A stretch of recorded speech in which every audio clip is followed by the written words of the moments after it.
Alrighty. Hello, hello. Time for Friday live stream. My name is Patrick. The channel name is Jack Crafty. You can call me Jack if you want. Uh, I do live streams 3 times a week, but I normally do flipping for my videos. But I do the live streams because I'm not going to be able to travel very much. Hey, Bushy's here. Joe is here. Jim Main is here. So on these live streams, I try to read the comments, although I might not read them properly or I might not get to all of them. Friday night is when we like to goof around a lot. Tommy Taylor's here. Jay Valente is here. Sup? Sup, dude? Alan Cole is here. Howdy, howdy. Yeah. Ask for Corn or AFC is here. Hey, hey. Mike Tufts is here. Good evening. Yeah, everyone say hello to everybody else. Um, if you're new, you may not get all the inside jokes. We usually have, I would say, about 10 lurkers that don't comment on each live stream. It lasts for a couple hours. You can ask whatever you want as long as it's family friendly. Charles Rooker's here. Jesse Para is here. Bill Taylor is here. Keith Ricketts. Sal is in the house. Blades and Points. Got to check out his channel. Alan Cole says, did you get your ears lowered again? Yeah, I got my ears lowered a lot this time. Yeah. Yes, yes. I feel normal again. Yeah. Let's see. Jesse says, I got my butterscotch blade today. Thanks so much. She's sharp. Ha. Good. Jim Main, smack the like button, he says.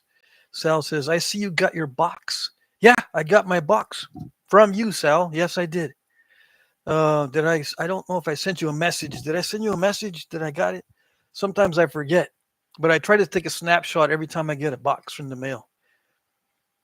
I will do the unboxing. I'm going to start my videos tomorrow, my regular types of videos. I've been doing a lot of cleaning up and rearranging and yard work this week, so I didn't do any of the regular videos this week, right? Frodo Joe says hello to everybody. Sal says, nah, it's okay.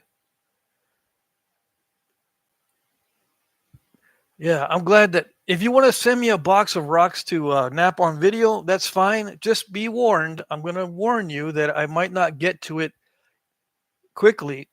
I might not get to it at all, depending on how difficult it is. I know I've forgotten about some, and I've delayed some uh, challenges because they're just way too challenging. But I've got a bunch of challenges that I've got lined up that I will do. I'm going to try to get the recent ones done first and then start digging into my older ones. Charles Rooker says, Patrick, is Freeze Crack still with us? You and him ate my favorite nappers. Similar humor there. You are my favorite nappers. Yeah, as far as I know, Freeze Crack is still around. He just doesn't do videos anymore. And I don't see him at nap-ins, but I haven't heard from anybody that he's not with us any longer. Yeah, he just, the last I heard is that there was some drama that, you know, something happened, I guess. I don't know. I have no idea, and I could be just spreading a rumor saying it was some kind of drama, but that's what I think it was. He just said, meh. All right. So, see, I napped a couple times with Jerry, but I don't know him personally and I don't have his phone number. We don't communicate. So, I wish I knew exactly what was going on, but I don't. But even if I did, I shouldn't talk about it. Yeah. If it's personal. Yeah, I miss Freeze Craig too. He's funnier than I am, and his videos are better because he doesn't have all these stupid background noises. Let's see. Alan Cole is here. Hello, everybody. Mac Bales is here. Evening. Yeah. Okay, so the topic for tonight. Well, I don't have topics. I've been working on arrows as well in my spare time, so to speak, when I'm not doing yard work or trying to clean up my shop or rearrange all my rocks. I'm looking at. I've made some arrow reproductions in the past, and I'm looking at fletching. A lot of Native American arrows have fletching that's not fully attached. It's only attached on the top and bottom. It's not attached in the middle. This is a reproduction of an Anasazi arrow or ancestral pueblo. It's got an obsidian point on it. It's got a little bitty tiny obsidian point. It's a little bit um, it's a little bit longer than a dime as far as the diameter of the dime, I think. Or is it just the same size as a dime? I can't remember. Do I have a dime? No, I don't have a dime. But yeah, I have every time I get a bunch of new subscribers, there's at least one or two that ask me about what those little tiny arrowheads are used for. They're used for arrows like this. This is a reproduction of a real ancestral Pueblo arrow. It's very long, which is somewhat common in the Southwest. And the fletching is the right length. I just don't know what the fletching is supposed to look like as far as height and shape. So I just guessed. But the knock is a reproduction. It's a wooden insert. All the dimensions are correct. The shaftment is painted according to the original artifact. Those are the lines that they put in. It's made of Phragmites reed that is a very tough variety. Not everyone has access to a tough variety of Phragmites reed. I got lucky. And then the foreshaft is, the exact dimensions, and it's not permanently attached. Okay? There you go. And I've got several of those, and I've referred to them, and I'm not going to sell these because these are my samples. What do I have? I got another ancestral Puebloan arrow. It's shorter than that other one. Anyway, I showed those in the thumbnail because I said, what am I going to do for a thumbnail? All right, let's see. Ralph Snyder is here. Who else did I miss? Marty is here. Marty Emerson. Hola, Patrick. Good evening, everybody. Sam Gibson's here, finally getting back. Brendan is here. Brian Olson is here.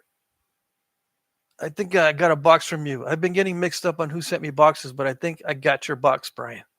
Yes, I did. I got a box from Brian. Jesse says, awesome, Pat. Looks just like the one I saw at Mesa Verde. Yeah, good. I'm glad that somebody knows what I'm talking about.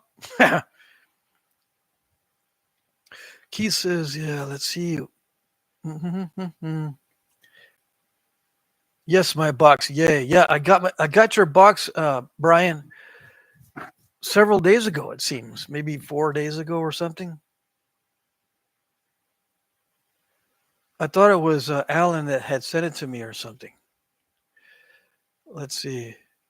Peter's here. I'm here, but mostly lurking, listening while playing Minecraft. I see. Ross Wellman's here. All right. So, yeah, we got 34 right away. 34 people. So that's the normal that we usually have. We have a very loyal participating group here. Lee Steinmeier. Hello, hello. I made it for a change. Yeah, you guys are right on time tonight. Yep. So yeah, I'm working on arrows all week. Well, whenever I can sit down in the house and relax a little bit, I'll start straightening. I'm mainly straightening arrows or arrow shafts. Arrows, if you make them in the traditional way or the Native American way or Stone Age way, it's a long process. But I've found my favorite arrow wood so far here in Vermont. It's the Silky dogwood. There is viburnum here, and viburnum is the strongest arrow wood I have found. But the silky dogwood has many, many advantages. It's very similar to red osier dogwood, so I can use it to make reproductions of red osier arrows. Right? Plains Indians like to use red osier. But yeah, silky dogwood is not only easy to find here because it's all along the Connecticut River, which I'm right next to the Connecticut River in Vermont. It's easily available for me.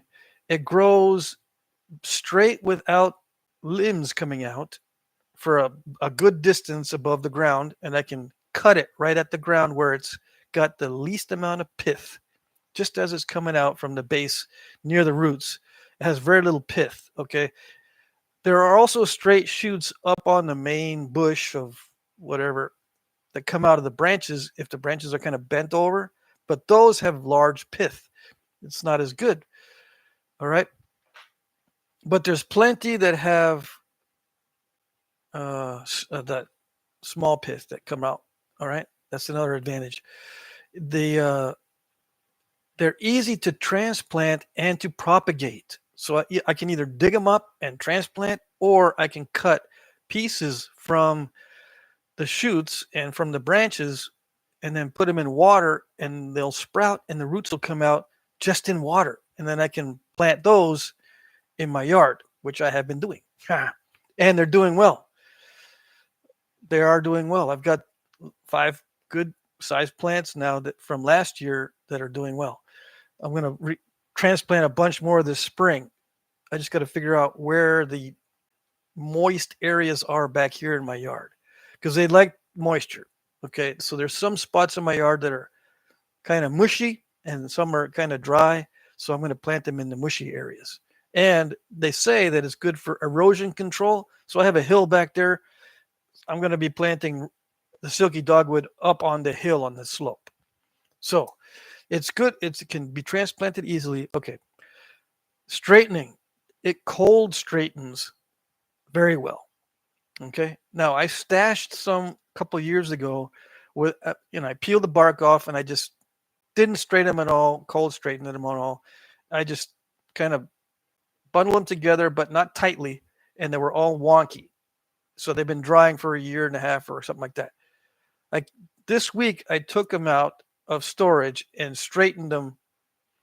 And with heat, they were completely dry and all wonky, and they straightened out nicely. I was amazed. So they can be not only cold straightened from a really wonky state, they can be straightened that way, or they can be heat straightened when they're fully dry from a very wonky state. Excellent. Now, I can't do that with viburnum because viburnum likes to retain its original shape. So viburnum has to be constantly straightened and restraightened until finally it starts to settle down and doesn't go back to its original shape. What else is good about silky dogwood? It's not too heavy and not too light. It's pretty consistent too between different shafts. Like as long as I get the right diameter shaft, it's pretty consistent to the others. Like with viburnum, sometimes a thick viburnum shaft is light and sometimes it's heavy. I guess it depends on how long it's been growing and what conditions it's growing in. But the silky dogwood, they seem to be more consistent. Silky dogwood is also something that I use. It can be used, the bark can be used as a tobacco substitute or to be added to tobacco to make a mix that is sometimes called kinnikinnick. Okay. And there's some more advantages, but I've chosen silky dogwood as my favorite. So I'll be doing a lot of those arrows this summer. Okay, what did I miss? Okay. Let's see. I read that one. I read those. Sal says, like Chunk says on the Goonies, hey, you guys. Hello from Oklahoma, says Brandon. Oklahoma, you've been getting some nasty weather? Let's see. Everyone smack that like button, says Keith. Yes. Mike Tubb says, is black locust too much of a pain in the rear because of the thorns to make arrow shafts? Yeah. Besides, it grows kind of zigzaggedy, right? Let me think. Black locust was used here by Native Americans for bows, but I've never seen a black locust arrow here in museums or in the on the internet as far as what they made around here. Around here, what they would use is hickory and viburnum mostly for arrows. But silky dogwood, I think, is even better.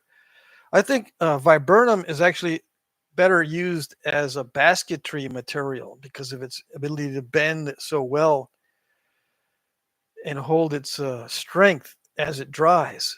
Some wood gets very brittle after it dries, but viburnum does not. I'm going to be using black locust for bows, and I'm going to visit Bushy here. I keep saying that, but I am going to do it. I just have to get organized. But I will visit you, Bushy, and I want to get some black locust for bows. Tommy Taylor's here. Jim Main is here. Yes, release the hounds. Tommy Taylor says, Keith, you feeding the hounds too much. They're getting lazy. Let's see. What am I missing? Gonna have to try dogwood. Cool. Yeah, try the silky dogwood. If you want some shafts, Jay, just send me an email so I can remember. I'll send you some shafts of the silky dogwood already cold straightened, so you don't have to mess with them too much. I've got shafts that are 32 inches long that I can give to you. Blades. Okay. Sal says, Mike T, I try to get my son to watch and he's like, meh. Yeah. If you don't know us too well, it's not that interesting. Right? Let's see. Is there a way to tell the spine weight without a spine tester? Yes. Okay. But it's indirectly determined because the way you can tell the spine weight is if you just shoot the shaft from your bow. If it's okay, this is how this gets me confused as well. But yeah, you can shoot them to spine them.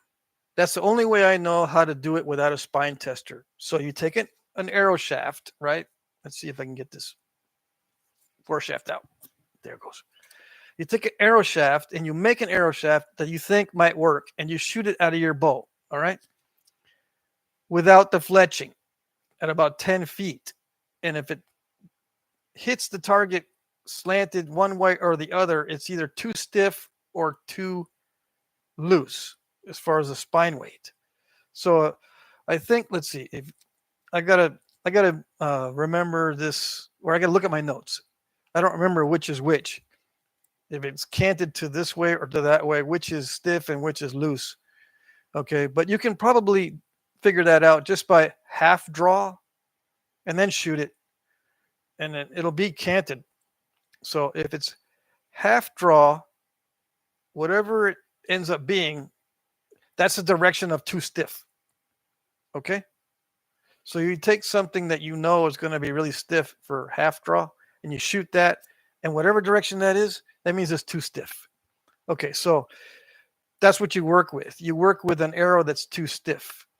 So you shoot it again. Okay, that one's too stiff.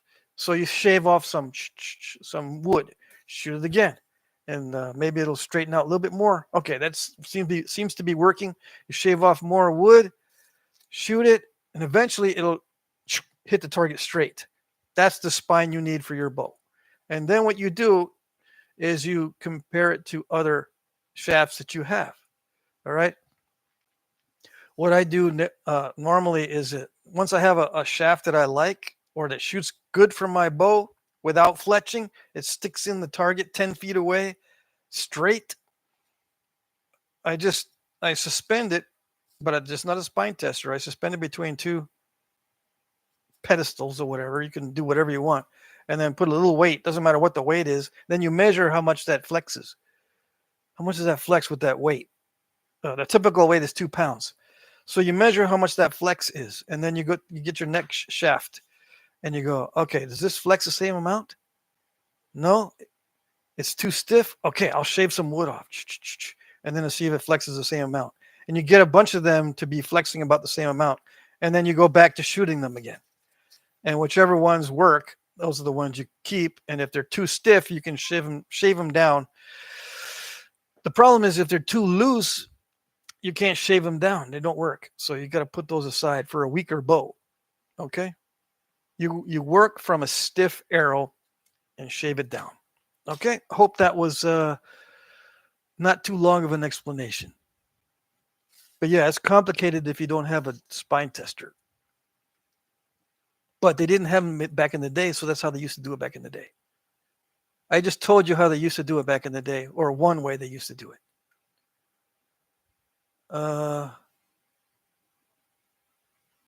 And yeah, there's accounts in the book about Ishii, the way he did his, and that's the way he did his. He would shoot them and see which ones flew straight. Okay. Where am I?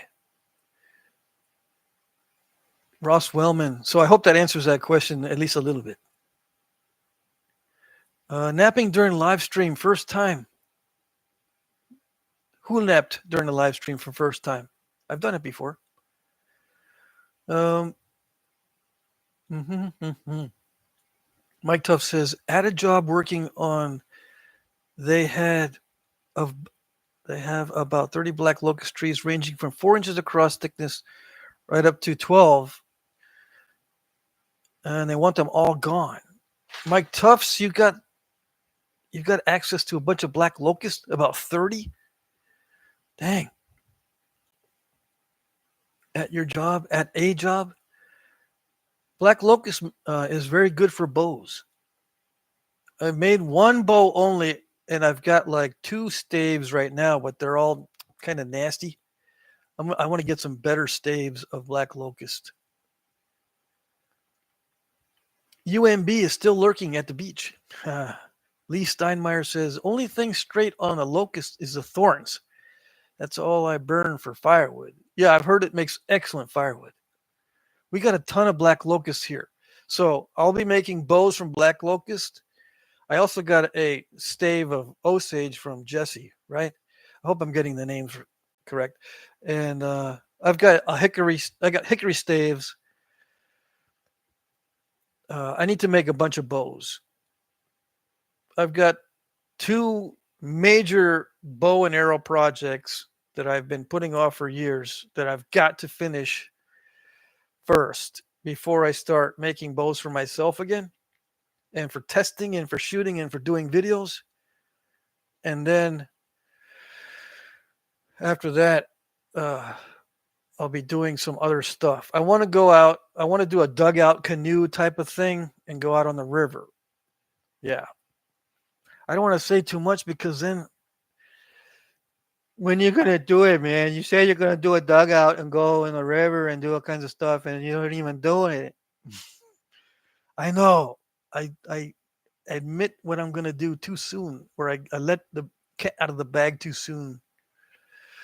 But yeah, I've never used black locust for arrows, although I think it can be used. Just only if you split it, because black locust splits pretty easily. If you split it and then whittle it down into arrows, that would work, I think. Jesse says, that's not true. When I was brand new to channel, it was super interesting. Just didn't know the inside jokes yet and all the crew. Welcoming group of guys and channel newbies.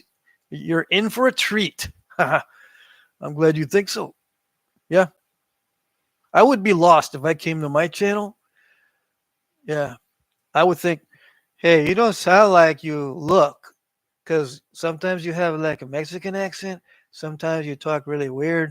Sometimes you talk like you're neon white. Sometimes you talk like you're from Texas. What are you?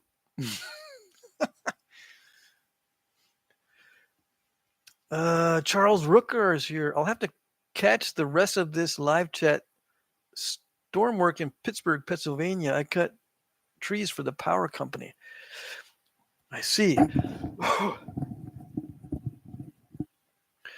Dogwood is hard stuff too. Yeah, but the silky dogwood is not hard.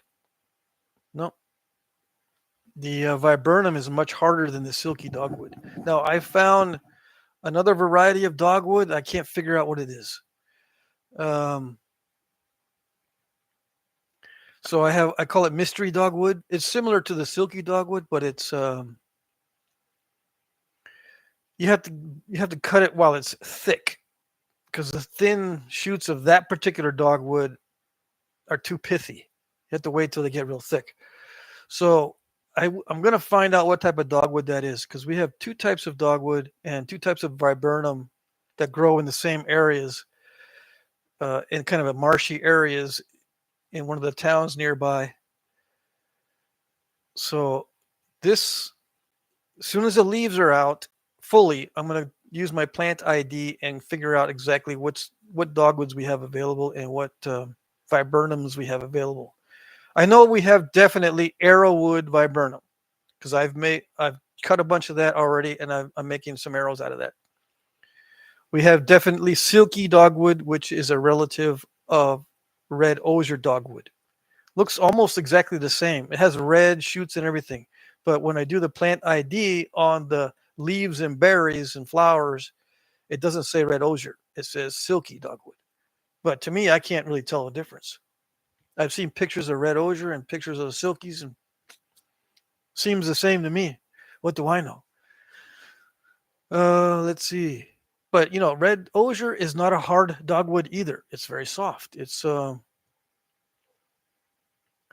the same as I'm trying to say aspen. I'm trying to think of a lumber that is about the same density as red osier and silky dogwood. Aspen is a little bit lighter. I think maybe poplar would be close. Yeah, and viburnum is more like there used to be dowels made of some material from China. I can't remember what it is now, but viburnum is similar to those dowels. We used to be able to get them. It wasn't rattan, although it resembled the grain of that resembled rattan, but I forget the name of it now. Dogwood is heavy and it bends without breaking extremely well. Uh, let's see. I'm trying to figure out how to heft my marbles to arrow shafts right now, says Keith. Mike says, I've asked you this question before, but I don't remember. How long should I cut the bow staves? It depends on what you want to make, right?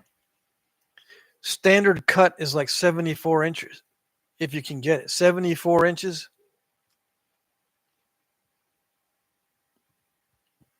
That covers just about any length of bow that people shoot these days. For me, I work with mainly 56 inches and below. But for most people, it's 56 inches to 74 inches for a stave. I work on the other end, the shorter end. Why? I don't know. I torture myself, I guess. I don't know if this is a rule of thumb, but it is with me. The 56-inch mark is the rule of thumb for me. If I want to make bows for the public, it's usually 56 inches or longer for the staves. If I want to make bows for experienced archers or for myself, it's 56 inches and below. Right? Right. Yeah. Believe it or not, it takes more experience to shoot a short bow than it does a longer bow.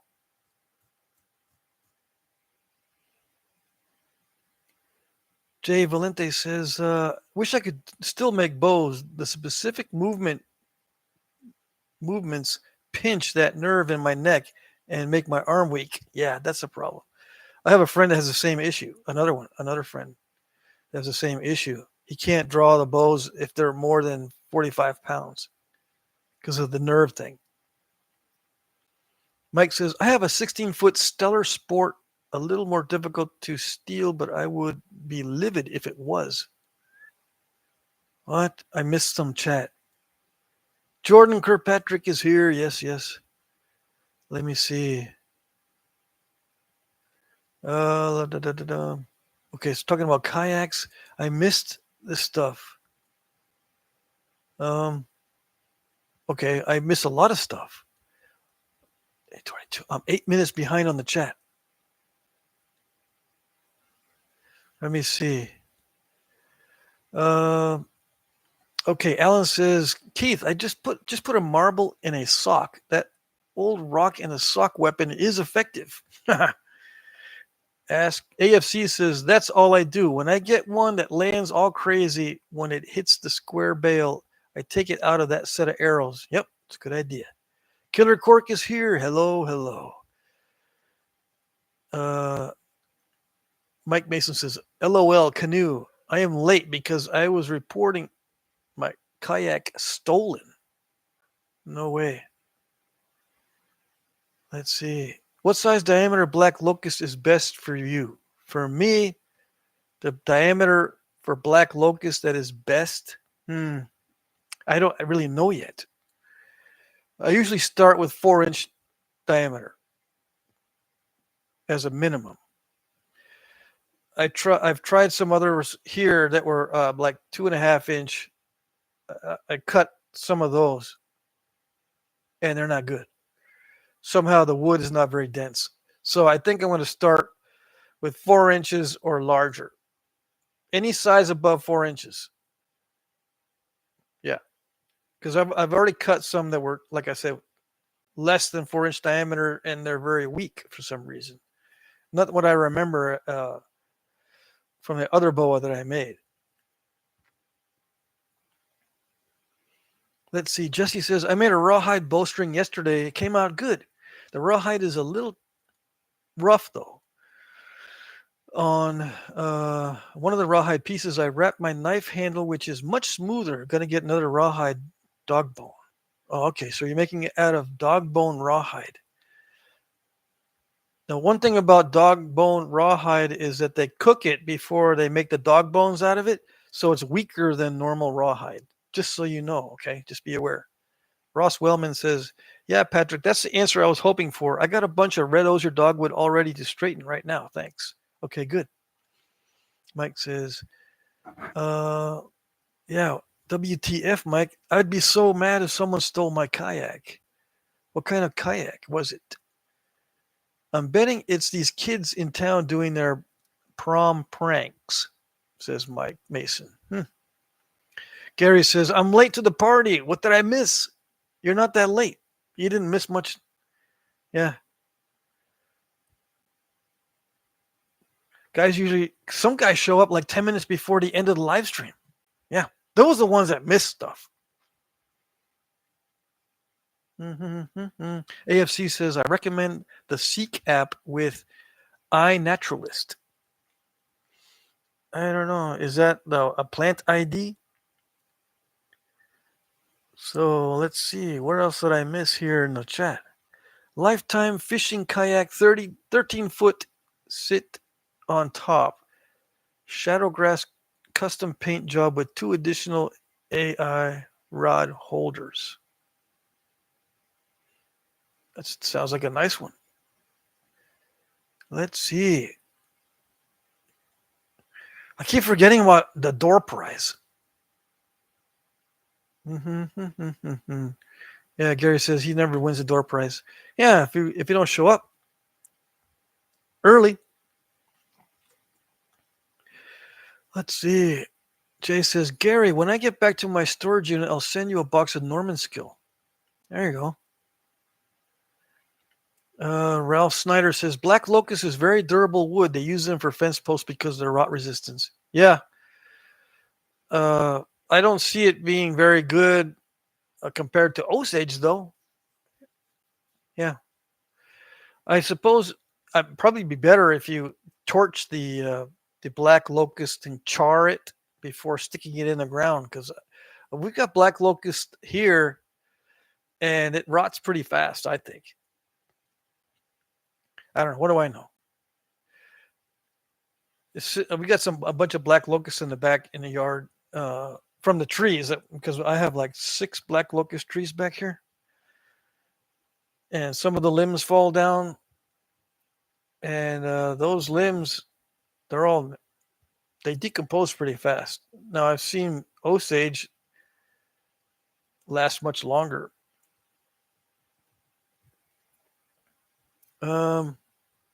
Let's see. As long as the marbles are sharp, you can haft them. Yeah. Don't worry. Yeah, don't worry, Keith. Let me see. It's my usually Friday Epsom salt gummies and smokables. Epsom salt gummies and smokables.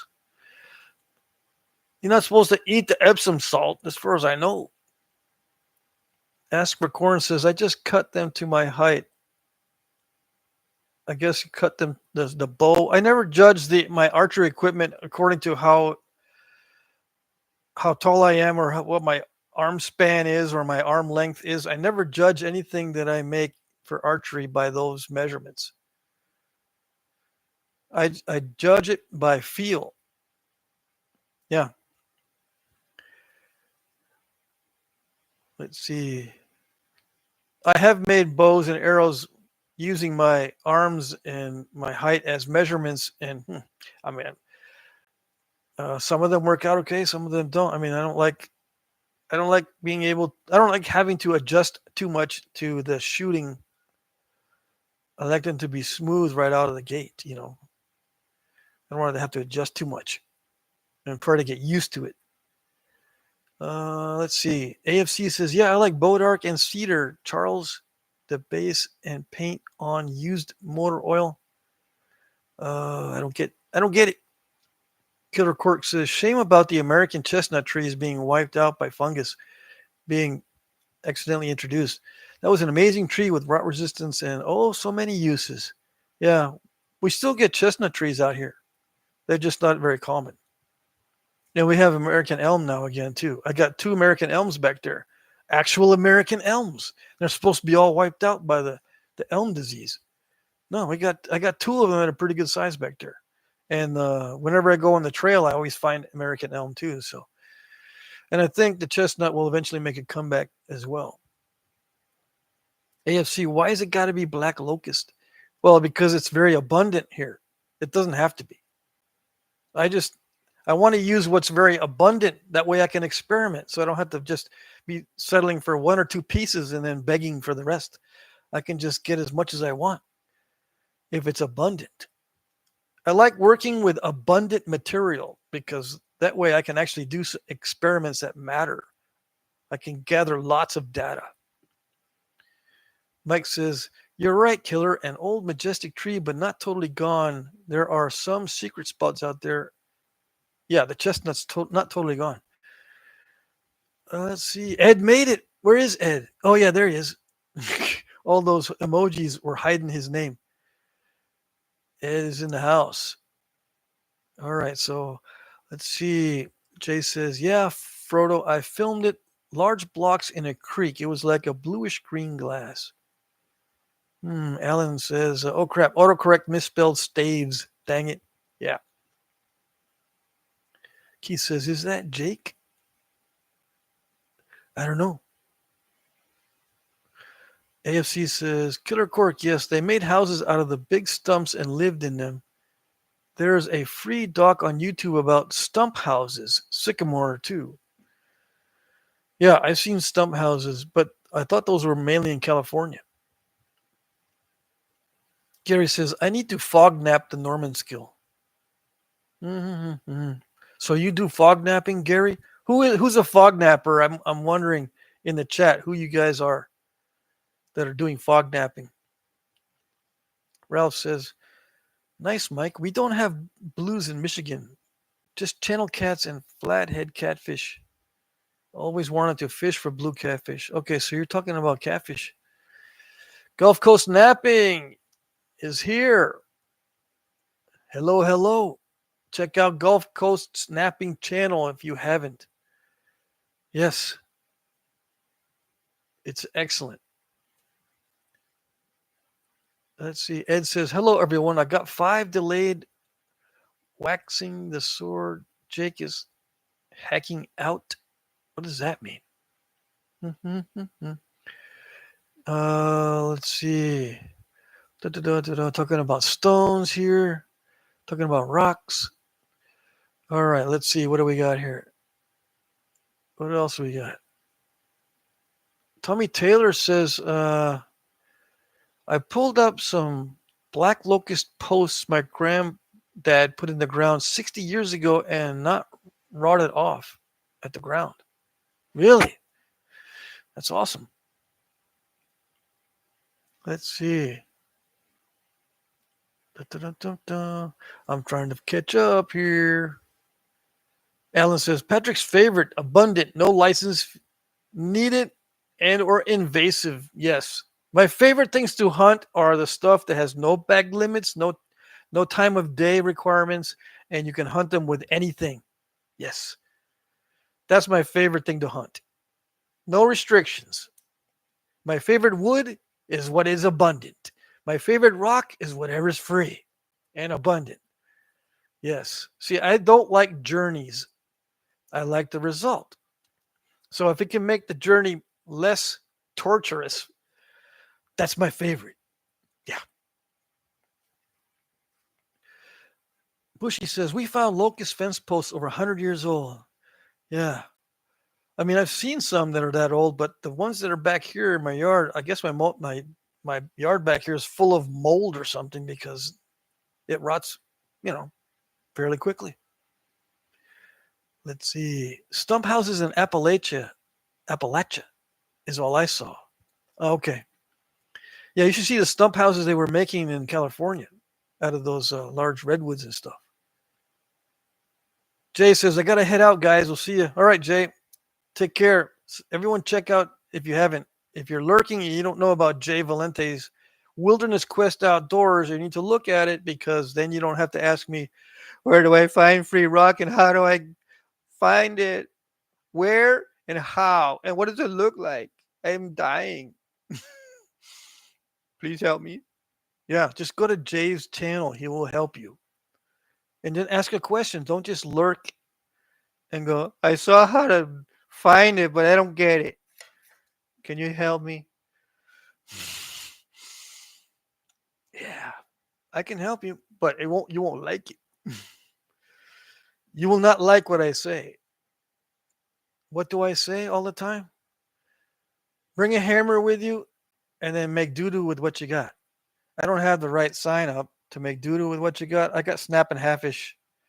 Harley's, I don't think Harley's here tonight, but he made me some signs and they can be backlit.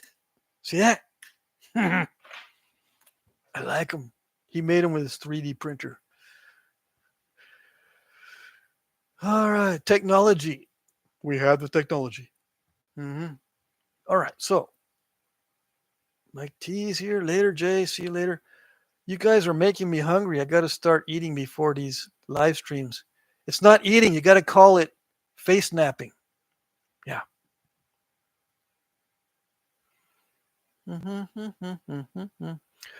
Let's see. Uh, okay. Okay. Gulf Coast, insane blade, man. Yeah, I gotta watch his latest stuff. I haven't watched anything in the past couple weeks. So he's up to part 8. Ask for Corn says you gotta try hard head catfish. I've had a good recipe for them. I'll give you catfish. Gulf Coast is working on a Sweetwater biface right now. That emoji looks like you're kidding, right? Keith says, "I can't fog nap a marble, but I'm working on a new project. I'm calling it my Clovis marble." Funny. Mike Tuff says, "Well, I nap, and it's foggy, but it's the smoke, because of the smoke. Does that count?" Yeah. Now, there's 2 ways to interpret that, right? if the smoke is in the atmosphere and it's foggy, or if you're smoking something that makes your brain foggy. Which one is it? Both, man. It's both. Let's see. I need to go see Gulf Coast snapping latest blade. Killer Cork says, "You guys are making me hungry." Yeah, I read that already. Okay, what did I miss?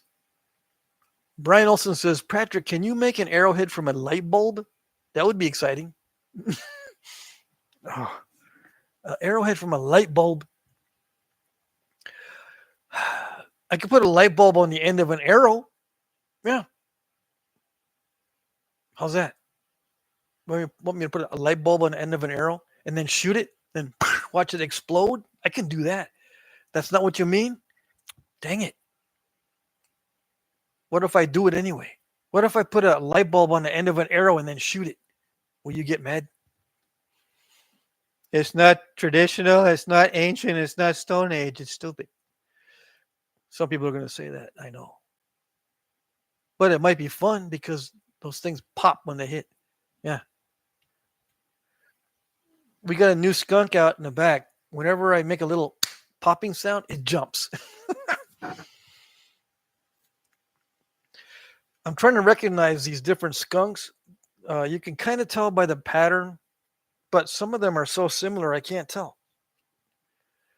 But this last one is very jumpy. How did I figure out that it was jumpy?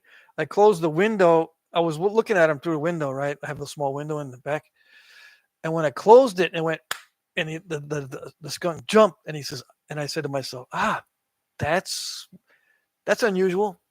Yeah, so now I know who Jumpy is. Let's see.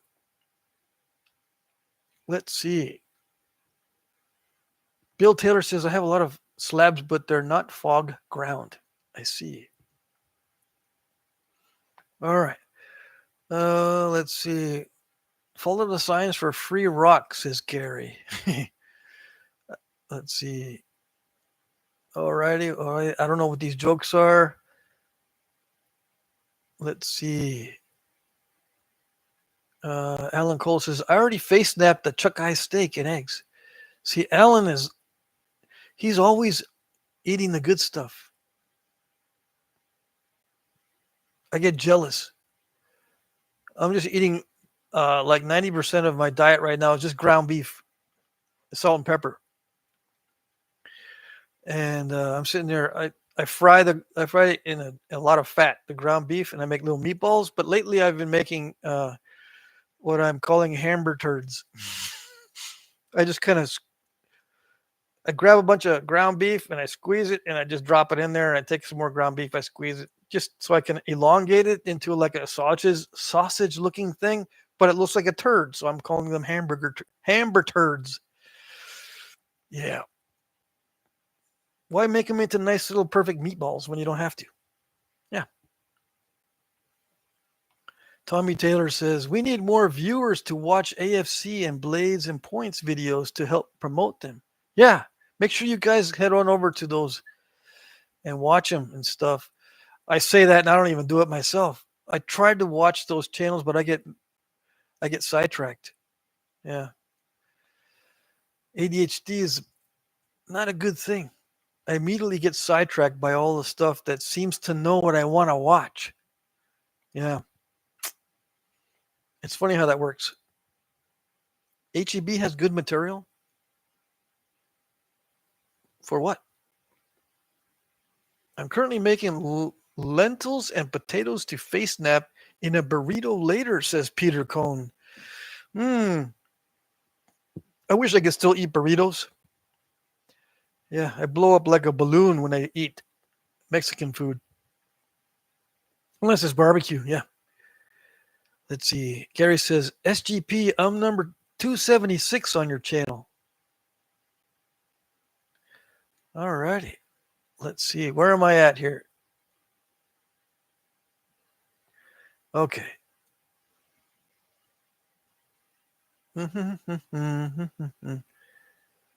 All right. So let me see. Am I there?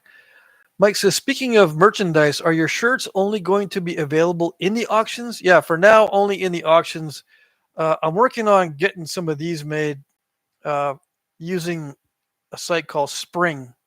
I think they used to be called Teespring, right?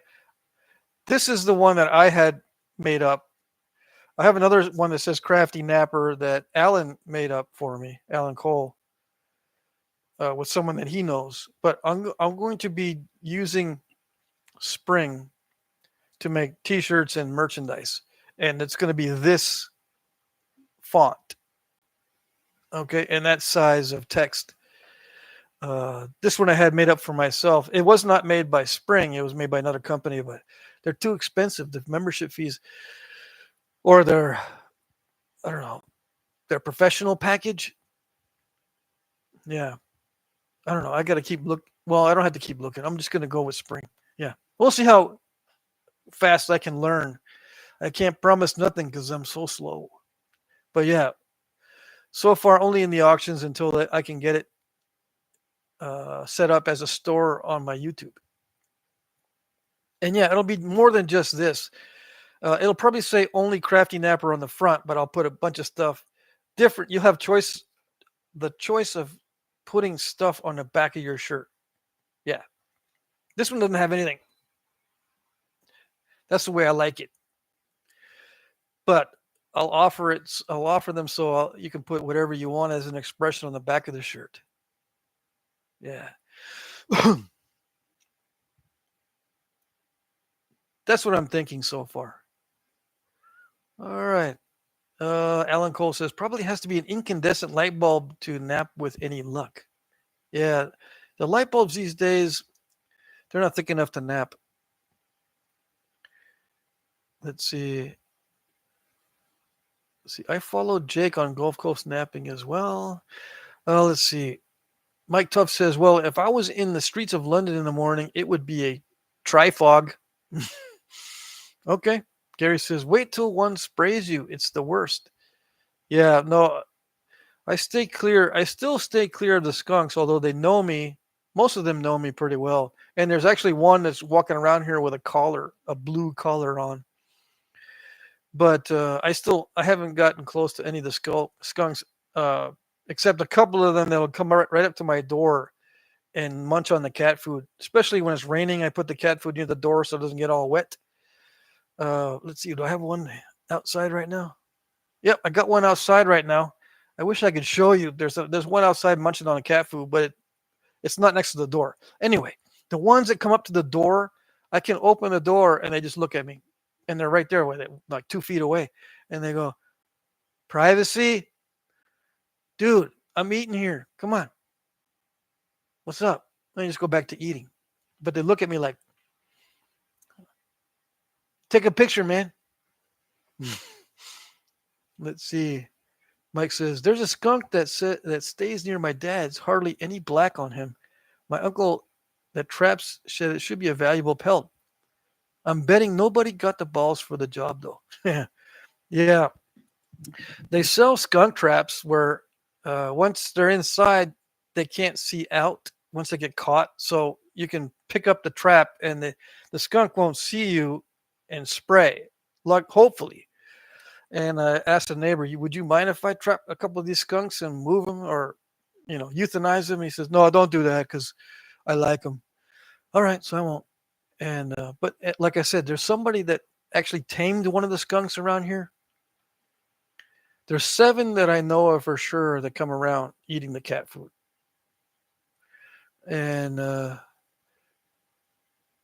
3 of them had mange, and they're getting better. So they just had a hard winter, I suppose.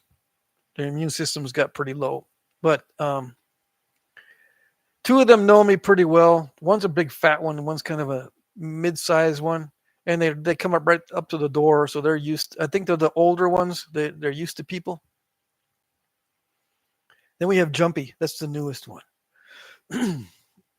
But yeah, I've smelled them spray around here, and they'll fight each other, and they'll be partial stink bombs. I can smell those, but there hasn't been any major incident yet. Hopefully, I'm crossing my fingers. Let's see. I think they're interesting watching them because they do have distinct personalities. Let's see. Ed says, I stuck my head on a rock ledge to see what the dogs were barking at. Under there was face to face with a skunk, and then a fog came out. Okay. I wish I could read better. I don't know what that meant. All right. I missed a lot of the chat. Yeah, I missed quite a bit of the chat. See, I'm 8:47 is the last. I'm about almost 10 minutes behind. Let's see. I live around Flint Ridge and can get slabs whenever I want. How hard is Flint Ridge to nap? I am a new but been wanting to start. Okay, this is from Hatfield McCoy. Flint Ridge is hard to nap unless you heat treat it. Once you heat treat it, it's much easier, but it's not for beginners. I don't recommend Flint Ridge heat treat for beginners because it is kind of brittle and delicate. Yeah. Let's see. Hamburg turds. Yeah, I make hamburg turds right now. Bushy says, Hatfield, I love the rock. I think it has to be heat treated. Yeah. Flint Ridge works much better heat treated. Killer Cork says, I walked right up on a skunk one night a while back. Thought it was my cat. Yeah. See, these skunks around here, they will give you a warning if you surprise them. They'll face you and then they'll scratch the ground and or hit the ground with their hands, with their paws or whatever. They won't spray right away. If you approach them, they might start to turn a little bit. But mostly what they do is they just face you and then put their tail up and give you a warning. And they'll stomp or they'll scratch. And they might hiss. So that's plenty of warning. Yeah, tomato juice does not work. That's what I heard too.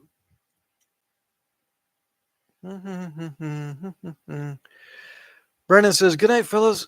I'll watch the rest in the morning. All righty. Man, I've been sprayed. No fun. Yeah, I can imagine. But I live by myself, so I'll be leaving even more by myself if I get sprayed. I suppose it doesn't make too much difference, right? Hatfield McCoy says, I took hydrogen peroxide, baking soda, and dish soap. I see. Just snapped a piece of Heat Treat Georgia you sent me, Sal, says Michael. Almost done. Took one more thinning flake and voila, 2 pieces. Red-eyed Patriots here. I missed your entrance. David Blaylock, good evening, nappers. Okay, Skunk Box. Hey, Alan Cole gave me $2. The beef stick snack fun. Yes. Except the beef sticks around here cost like $3.50. But that's good. Thank you.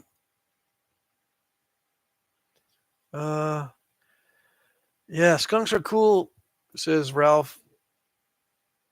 Pepe Le Pew was a horn dog. Oh, yeah. Lee Steinmeier's here. As long as you don't scare them, they're docile as can be. Also, black skunks are not in demand. They used to be, but that was 50 years ago. The skunks in demand now have almost white backs. Those are the ones in demand? Yeah, someone else was, I forgot who was talking about that earlier. But they're, we got 2 skunks that they're almost pure white on the back. Just a little streak of black, and that's it. There's 2 of them like that here.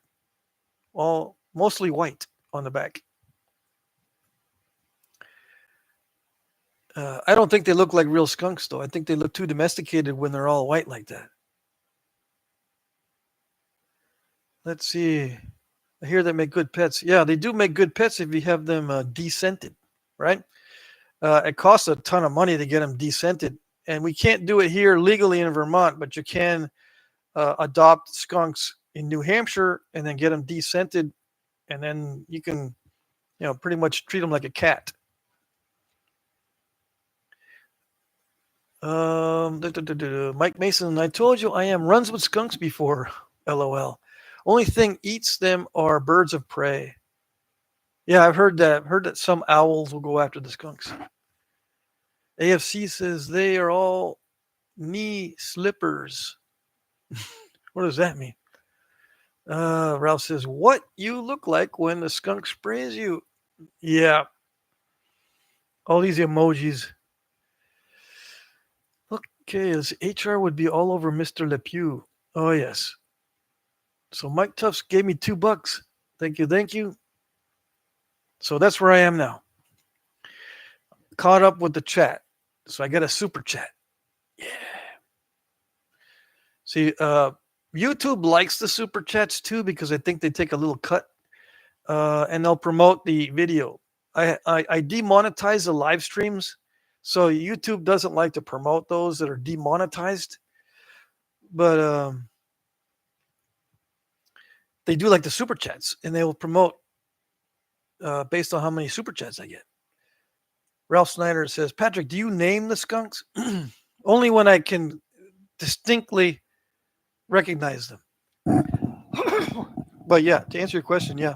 If I can distinctly recognize them, like Jumpy, if I snap my fingers and he jumps, that's Jumpy. Hopefully he'll keep doing that and won't get used to it. So I'll know who he is or she is. The one that lives back here on the hill, there's a den, and that one comes down. That one is very when that one walks, it walks with a real how should I say, a wavy walk. So I could probably name that one Wavy. They all kind of walk with a waviness to them, but this one is his back legs or her back legs are really active. I don't know. Tommy Taylor gave me $5 for skunk food. Thank you. Super chat. So I could name the skunks, but I can't recognize them all that well yet.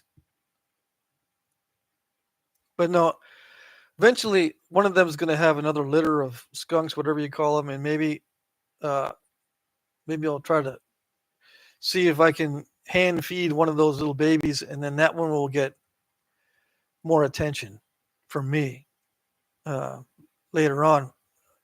We'll see if I can feed them by hand. Jesse, $5. Thank you.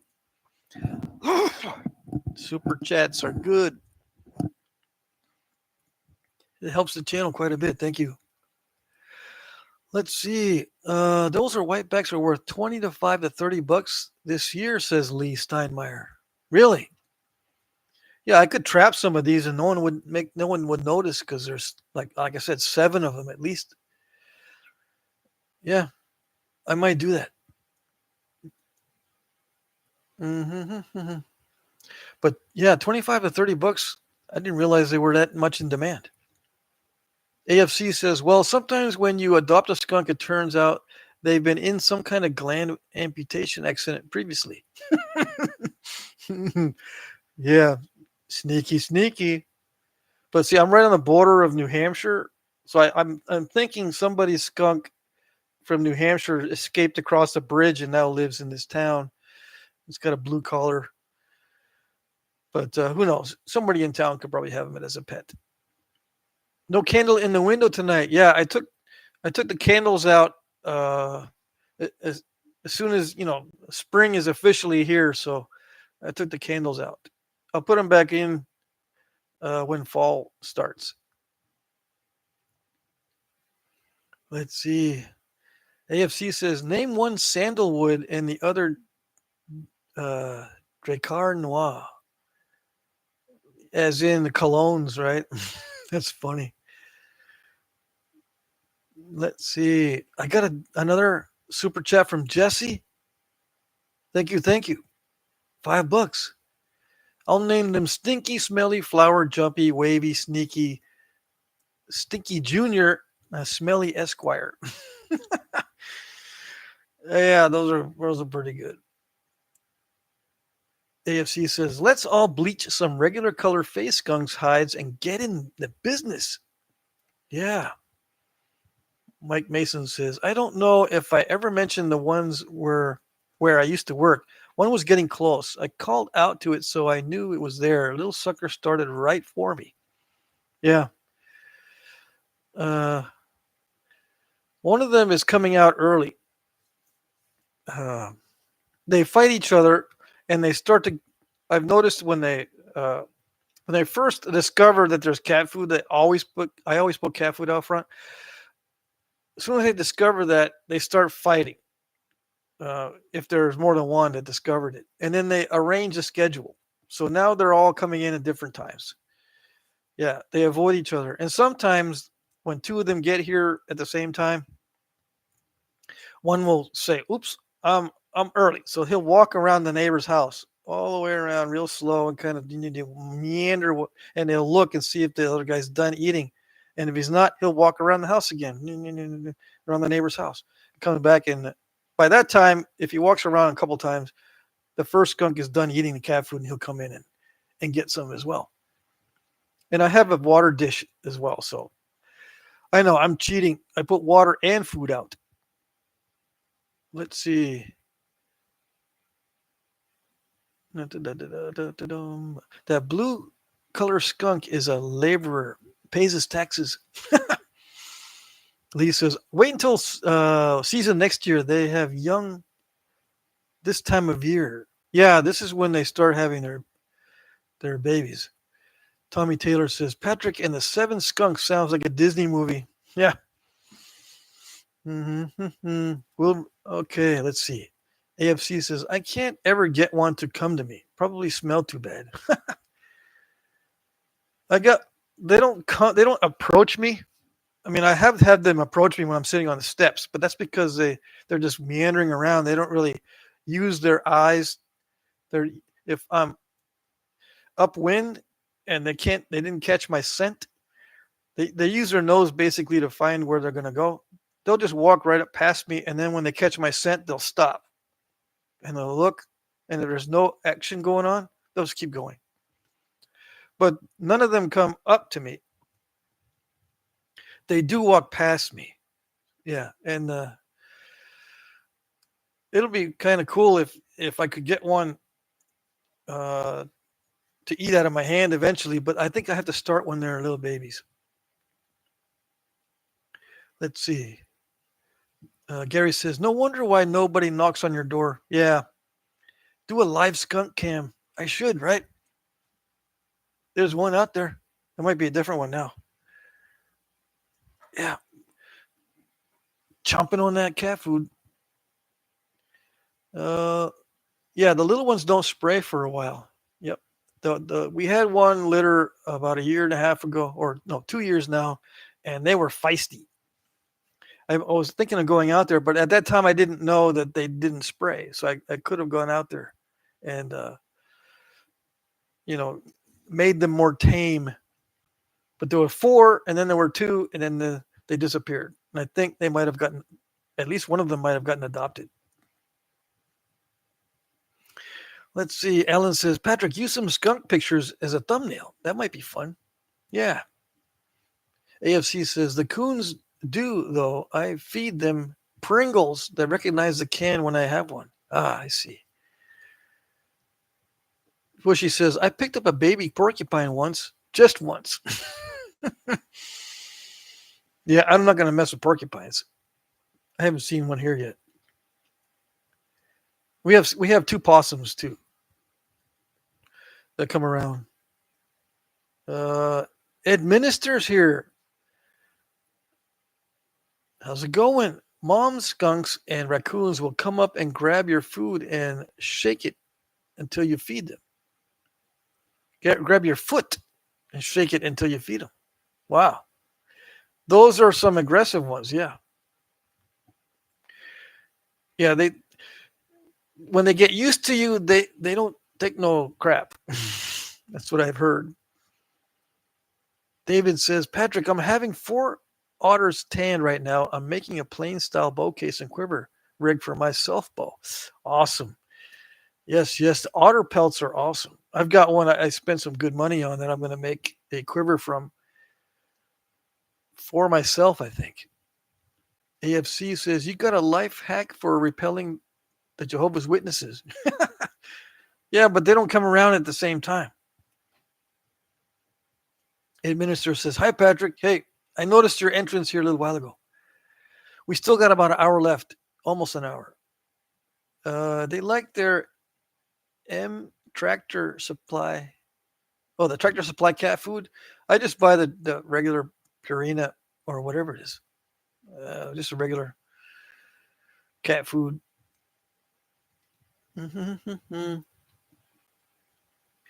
Let's see.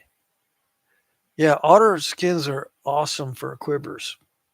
Lee Steinmeier says, I've worn Fifi a la Pew many times in my life and never on purpose. Gary says, put up beware of skunk sign. I should have done that last Halloween because when I was here last Halloween, I bought a bunch of candy. I set up right in my front, right here in my, near my front door. And I used to feed the skunks out the side window. And there was one there the whole time when people were coming up to the house. And some of them would notice and they go, did you know there's a skunk there? And some of the people go, ah. And I said, yeah, it's just Casper the Friendly Skunk. At that time, I don't know. I didn't know the skunks very well, so it could have been one or two. Yeah, you get different reactions from people around here. Some of them realize that they can become good pets. Some of them are totally petrified of skunks. Some of them are going, this guy is weird to have a skunk near his house. I think some people like to scare them away at first opportunity. One thing I have not seen lately is the chipmunk that used to live back here. A cat must have got him. And I haven't seen the rats. There used to be those brown rats back here and one chipmunk. So I saw like 4 brown rats before and a chipmunk, but I don't see them anymore. Ralph says, I posted a video of my returning mallards. They nest nearby every year. All right, I'll go check that out. Let's see. David says, asks for corn. I haven't got him back yet. I caught him this trapping season. Okay, so you probably sent them out to have them tanned. Jeff Ginn is here. Good evening. Good evening. Laurel Stoneman is here. The skunks are like Mr. Magoo. They don't act like they see well. Yeah, they don't see well at all as far as I can tell. Yeah. But their nose is very active. It goes like this. They got the nose that has that little, I don't know.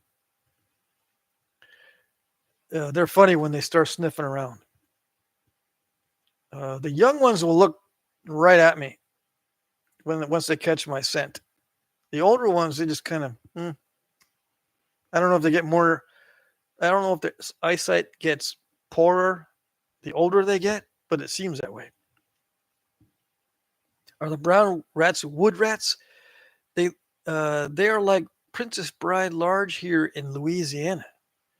Yeah, I don't know what they are here. They're just regular sized rats. I would say maybe 6 inches long, and then the tail another 4 inches, or I don't know what it is. The ones that I saw are like that big. Let's see. Yeah, the little brown rats about 6 inches long or 7 inches long, and then the tail after that. I don't know. But yeah, I catch glimpses of them up on the hill. I don't know what they're after, but not this year. I haven't seen any this year. Yep, poor eyesight, says Mike Mason. Ask for corn says, are brown rats wood rats? I don't know. Yeah, I read that already. Skunks are good mousers. Really? I didn't know they ate mice. Alan Cole says, I tan if anyone has dried hides to get rid of. Yeah, send your hides to Alan. He tans them. Laurel says the skunks are like Mr. Magoo. Okay, yeah. Wow, Alan, do you have a business? Yeah, let us know, Alan. If you are you in business in the business of tanning hides? I can start trapping here uh, easily. I can actually easily get a trapper's license. Yeah, and then buy a bunch of traps if I wanted to. But I haven't looked into it all that much as far as getting serious about doing it. They have they have several trappers get-togethers in this area, or within driving distance for a day trip. Ed Minister says my grandmother was in the business of tanning hides. Awesome. Ellen says I tan for a hobby. It's so much cheaper. Yeah, I ordered some tanning solution for a couple of hides I've got. AFC says, okay, yeah, they give Jack Russells a real close fight here. You don't want to bite from one. Hmm. Lee says, if you have grubs in the yard, prepare yourself for holes, Doug. That's one of their main food sources. Yeah, so that's what he's after. Yeah, Jumpy is the grubber. He's been digging around in my backyard quite a bit. So they're eating grubs. Or he's eating the grubs. Yeah, there's holes all over my backyard, yes. Good to know. I mean, I watch him. I'm wondering what he's eating. I thought he was eating like roots, but he'll sniff it out and he'll dig, and then he'll kind of pick around in the dirt, and then he'll eat something out of the dirt. I thought he was eating the roots. Let's see. Administer says my cousins and I all got ours tanned a time or 10. Mike Mason says my uncle is trying to get me to do more tanning. Apparently, it's needed in my community. Yeah, go ahead, do it. Let's see. I use the Mackenzie tan process, says Alan Cole. Bushy says the cider house down the road has many tanned hides for sale. I was there today, but I didn't look at the price on them. The cider house? Let's see. David says only $34 per otter at Moyle Mink Tannery. Really? I pay twice that much. David, only $34 per otter? That's the best I've ever seen.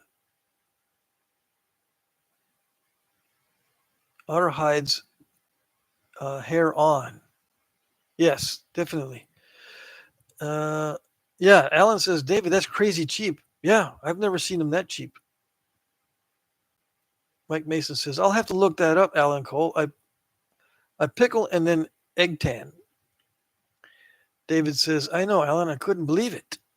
Yeah. Administrator says, my grandmother just made us pick a switch for our tannings. So you're talking about, okay, you're not talking about tanning animal hides.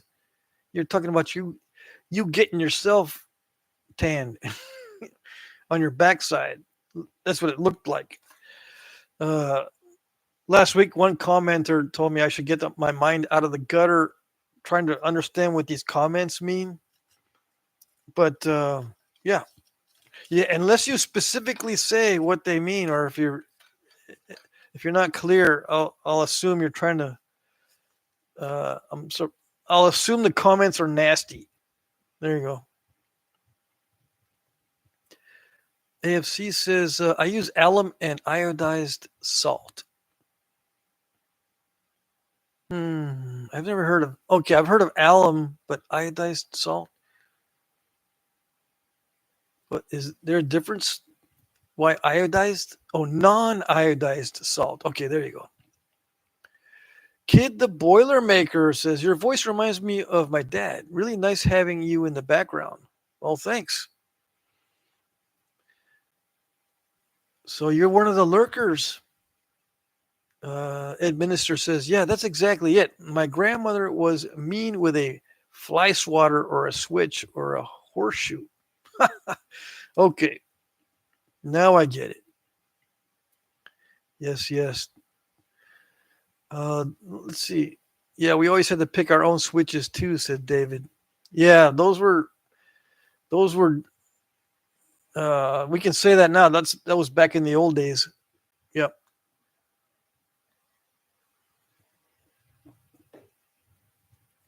When I was little, I only knew one kid in the neighborhood who had a dad that would say, "Go pick your switch because you did something bad."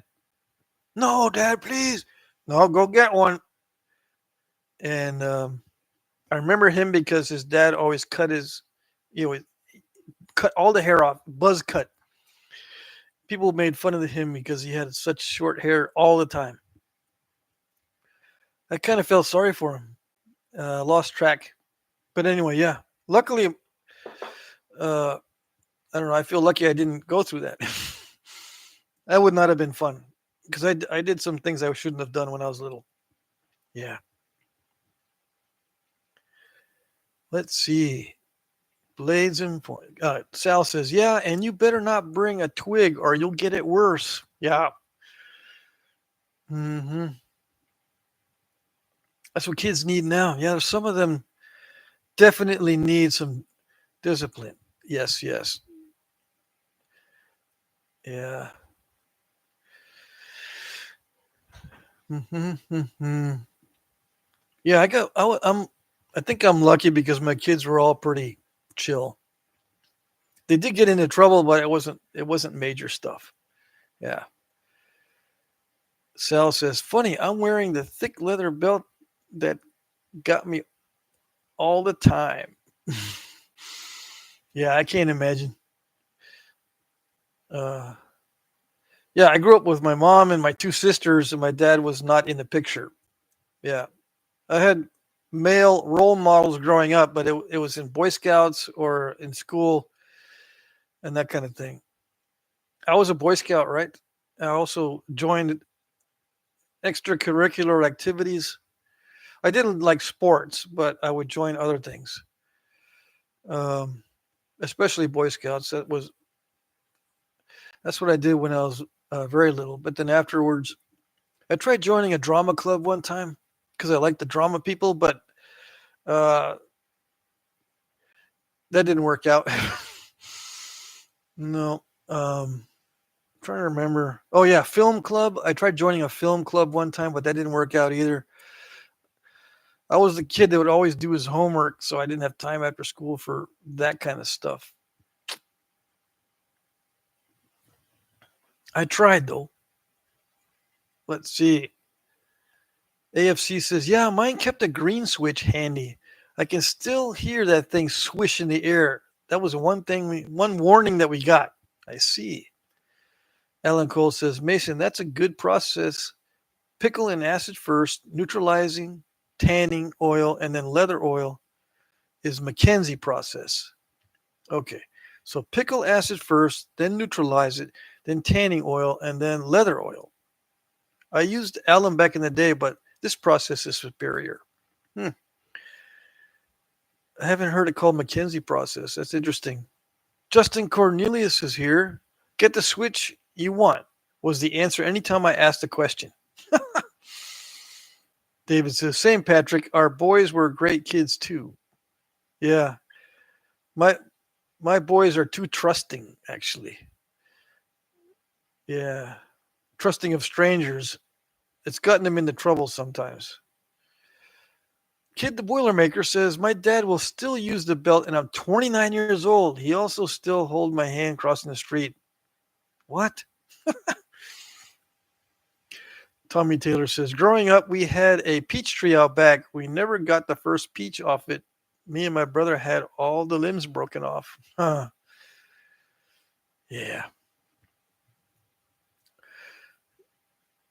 Let's see. Mike says, I was thinking about switching to alum as I have misplaced my pickle recipes since I used it last.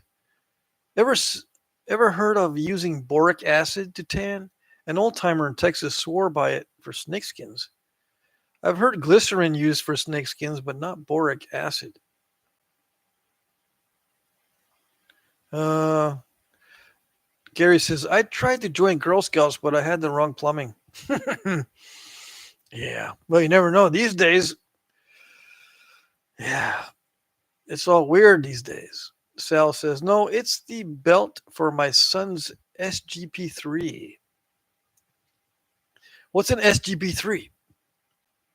Alan says, Danny Collins just uploaded a Clovis video. I guess that's where the after party will be. Yeah, we've got like 35 minutes left.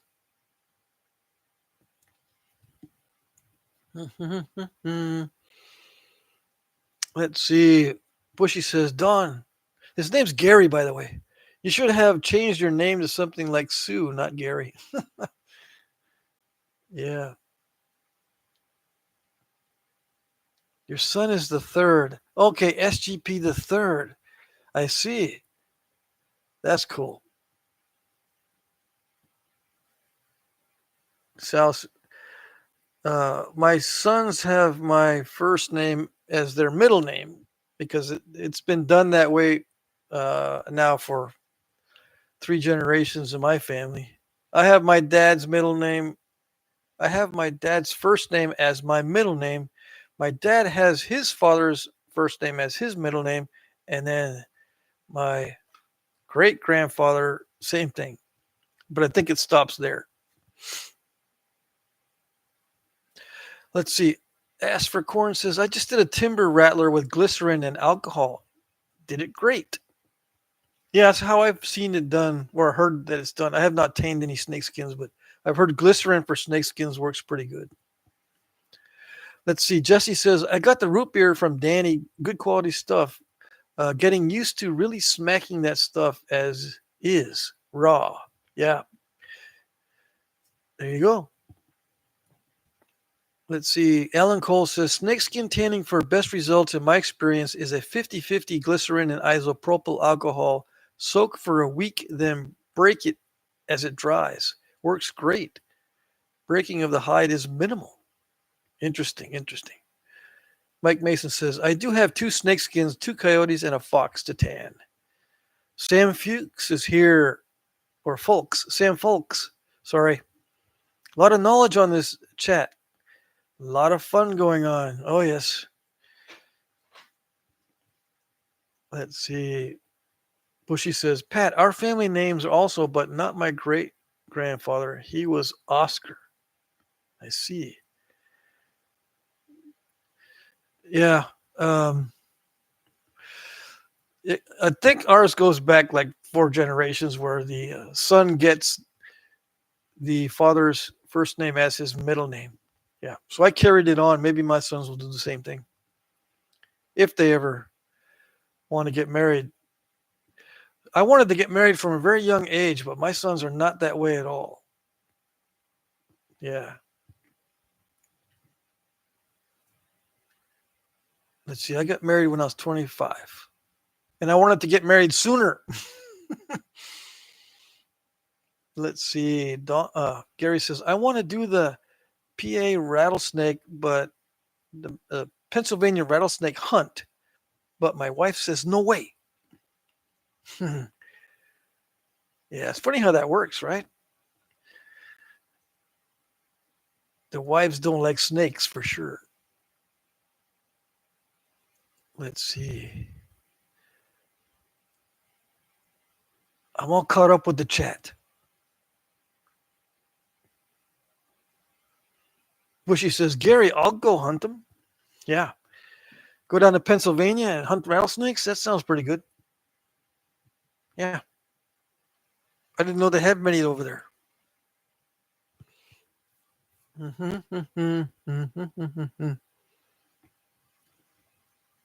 So I was thinking about making a dugout canoe, but I'll probably just build the canoe to look like a dugout. I'll just build it out of 2x10s or something. Slap it together. There's a bunch of canoe building videos on YouTube where they use 1x12s and 1x16 pine boards and stuff. But I don't know. We'll see what happens. Let's see. Where am I here? Jim Main says, "Have a good night. All have to work tomorrow." I think it's over. It's overrated. I think it's overrated. Yeah, it's starting to slow down. The chat's starting to slow down. We got 42 people watching though, so maybe I should come up with something interesting to talk about. Do I have a good show and tell? What was I gonna talk about earlier? I was gonna talk more about Clovis because I'm doing Clovis and Eden nappings. Oh, I'm trying to do Eden points this week. Yeah, I'm still working on Clovis. There's always a new guy saying that blah blah blah blah blah about Clovis. Maybe someone will jump into the chat, and then I'll be able to make fun of them. I thought Clovis was like 10,000 years old, and it lasted for 10,000 years. No, Clovis only lasted for a very short period of time.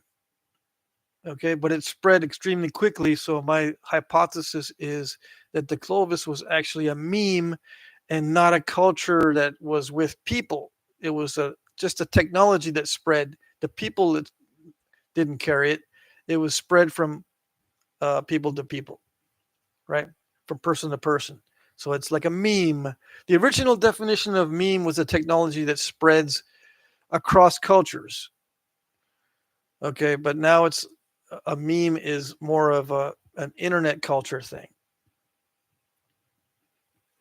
But I think Clovis was a meme or a technology that jumped from person to person instead of being brought in by people who conquered everybody, and it just became the way you did things because the new people brought it in. Anyway, David asks, Patrick, how thin do you dare go bopping obsidian? 6-1. That's as far as I go on obsidian, usually. With a bopper, 5-1 or 6-1. Let's see, blah blah blah blah blah. Clovis looks hard, says Lost Pony. Yeah. It is hard if you try to do it in an artsy way. But if you look at the artifacts and you look at not just the 1% of the perfect Clovis artifacts, if you look at all of them, including the broken ones and the half finished ones and from all different parts of the country, you will notice that they're not well made in most cases. So there you go. As long as you don't try to make them perfect, they're not that bad. Mac Bale says, I thought about making a dugout. Recently, I cut a yellow poplar 5 feet diameter, 4 feet from the ground. Too big? Well, if you got time, no, it's not too big. It depends on how much time you got, right? I looked to see how long it would take, and I couldn't figure it out by the videos, how long it would take to make one. But these guys were at first they were using hand tools, but then they said this is taking too long, so they started using chainsaws and stuff to carve their dugouts. I said, there you go. Now you're using your noggin. So they roughed them out. This one channel had dugouts, and they roughed them out with a chainsaw after they started to get the idea that this is taking too long. Even building a fire in the log and then chipping out the charcoal was taking way too long. So there they go. They invested in a high grade chainsaw and got it knocked out quickly. Yeah. Let's see. Richard Dawkins coined the term meme, by the way. Who knew? Yeah. Well, Richard Dawkins didn't coin the term, he popularized it, I'm pretty sure.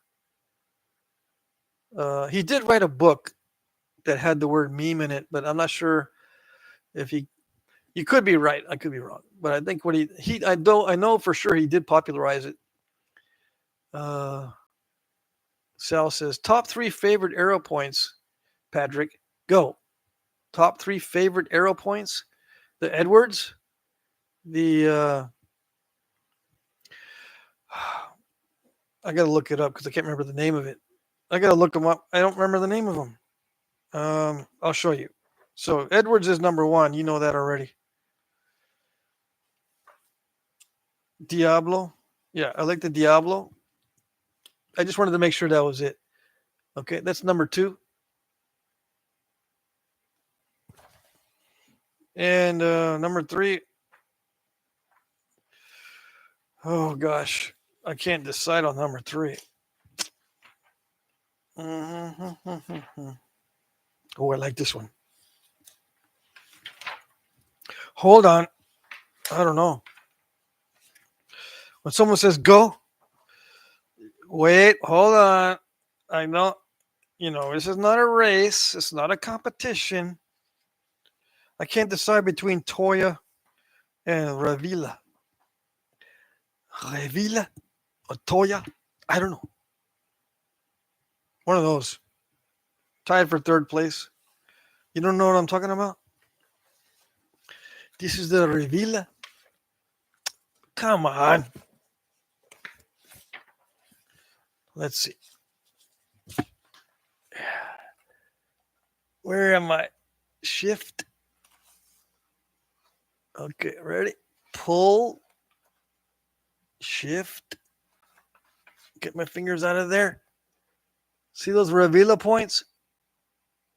They got those serrations down on the barbs. And then the Toya points. Various types of Toyas. So there you go. That was easy. No, dude, I meant the lateral dart points. What is your favorite 3 at lateral dart points? I don't have 3 favorites. I like them all. Okay? No, you like them. I don't want to answer. Let's see. Chainsaw it is, says Mac Bales. Yeah. If I was tasked to build a real dugout out of a big old tree, I would definitely use a chainsaw. David Blaylock asks me, are you building any self bows or plans to? Yeah, I'm currently building 2 of them, and I plan to do a lot more. Yes. But these 2 are for another.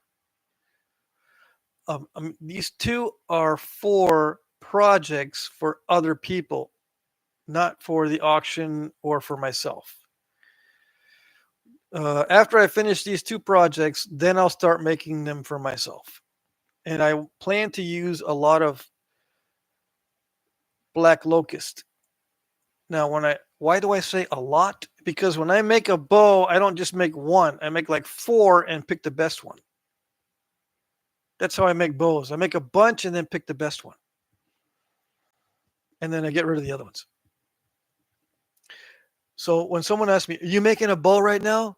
I have to say, yes. What's it look like? Well, I'm actually making 3 or 4. Really? Yeah, when I make a bow, it means I'm working on 3 or 4 of them at the same time, and I'll pick the one that works the best. One of them might break, one of them might be off on the tiller, and I can't get it to straighten out, or I can't get it to balance, so it's off on the tillering, or one of them will warp like crazy. I've had that happen before. I'll set them aside after roughing them in, and then one of them will get all warped. Just crazy. So that's why I like to have lots of staves available, because I don't just make one bow at a time. Yeah. Let's see.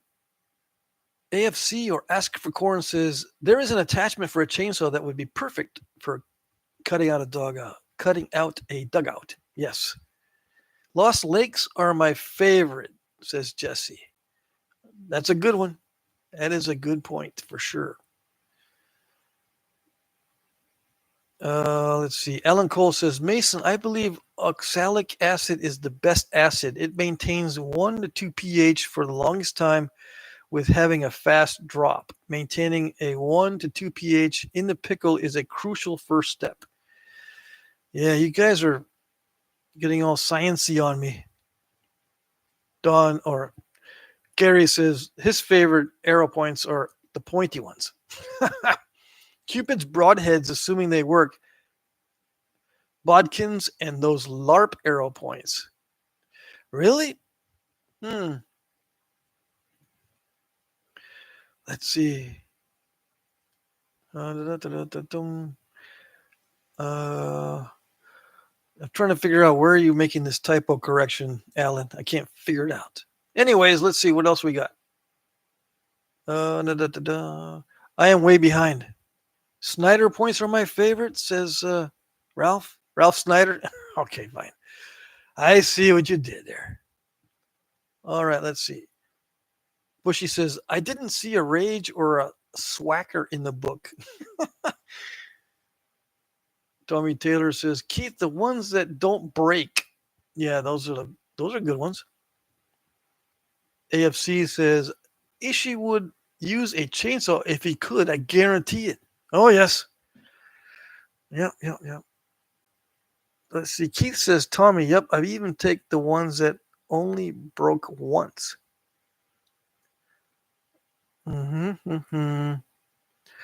David Blaylock says, I love Black Locust. I like it too, except it smells funny. The only thing I don't like about Black Locust is it smells funny. I like working with woods that smell good.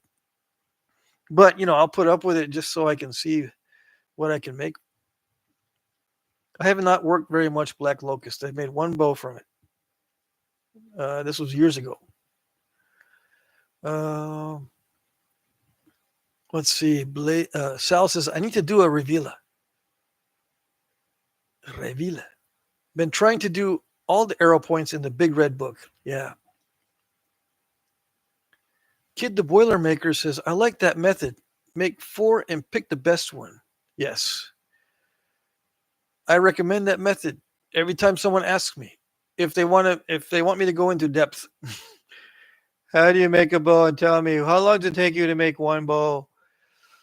And I said, the fastest I can make a bow is about 4 hours. But it depends. If the wood is well seasoned, I can make a bow in 4 hours. A self bow. No backing. Yeah, 4 hours. Really? Can you make me one today? This afternoon? Yes, I've had people ask me that. I said, I could, but I don't want to. Nope. Because if I make one for you in this afternoon, guess how many people are going to ask me tomorrow? Because you're going to tell everybody. No, I won't tell anyone. I promise. I won't tell nobody. Yeah, sure. They always say that. David says, I'd love to send you a yew stave. Yeah, I've tried yew before, but I got to be honest. I don't like yew wood. Yeah. I got to be honest. I like hardwoods, but I don't know. I'm a mixed bag. I like juniper, but that's the only softwood that I like is juniper for bows. And it's actually my favorite. But I don't like yew for bows. I don't like working with the yew wood for some reason. It's just not the same.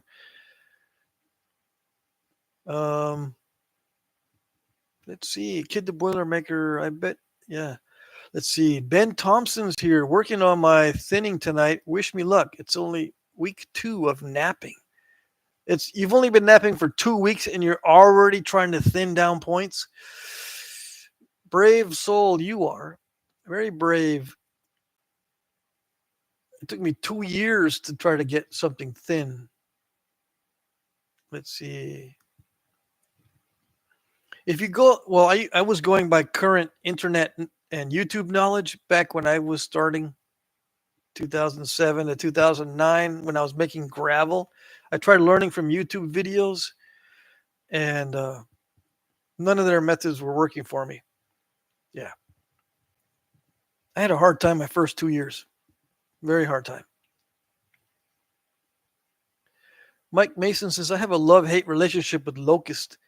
Why they got to be so pokey? Does a number on my hip waders in winter when I'm duck hunting. Smells so good to burn, though. I see. To me, it smells funny. Mike Mason says, I have a. Okay, I already read that. Yeah, the red book arrowheads. What's the red book, man? What is it? I don't have one. Okay. It's the red book. Stone artifacts of Texas Indians. We call it the big red book. Okay. And the good thing about this book is it has arrowheads and at little dart points in actual size. Actual size. Okay. The only bad thing, well, there's two bad things about it. One, the descriptions are minimal and they're not good. And number two, they don't show the side views. You know what I'm saying? We need side views to make these things. But yeah, these are all actual size. And when you get this book, if you don't know anything about arrowheads, you're going to go, they're so tiny. Everything's so small. Why is everything under 4 inches? I thought all the points were 4 inches to 6 inches and 8 inches and 9 inches. They're all under 4 inches. What's going on? This is a world that I didn't plan on this. Yeah, you're not going to like it. But welcome to reality, okay? Let's see. Alan says, Patrick, have you napped an arrowhead trapped in the stone like the sword? Yes, I have a video on it. You didn't know? Just type in Jack Crafty arrowhead in the stone or something like that. Right? I do have one. Yeah. It's in there somewhere. And Doghouse is here. You missed it. You've only got 15 minutes. Danny, where you been? I've been looking at some of your postings on Instagram or wherever you were posting on Facebook or Instagram. And Doghouse, his name's Danny. He works on large blades. Got to check it out. Got 19 minutes? Yeah. At that time, I'm behind on the chat. Let's see.